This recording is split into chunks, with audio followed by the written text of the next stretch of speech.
దేవుడి రైటింగ్ ఎలా ఉంటుందో చూడండి.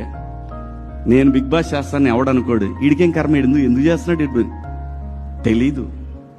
అదంతే, ఎవడు ఎప్పుడు ఎక్కడ తిరగా వాడికి రోజు రావాలో అది రాసి పెట్టుంటది. అదంతా కూడా నాకు 25 సంవత్సరాలు పట్టిందండి.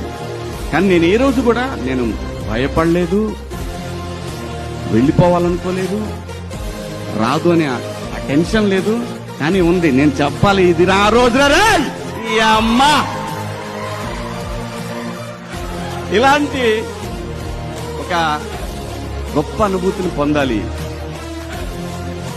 నా స్ట్రగుల్ చూసిన నా వైఫ్ కానీ నా పిల్లలు కానీ వాళ్ళు నాకంటే ఎక్కువ వేదన అనుభవించేవాళ్ళండి. ఇంట్లో ఏం కాదులేబ్బా, ఆడుద్ది, ఈ సినిమా బాగా ఆడుతుంది, మా ఆవిడ నాకు ఓదార్పు చేస్తారు. పిల్లలు, నా ఫ్యామిలీస్ అంటే మా అత్తగారి ఫ్యామిలీ కానీ, మా ఫ్యామిలీ కానీ, నా ఫ్రెండ్స్ కానీ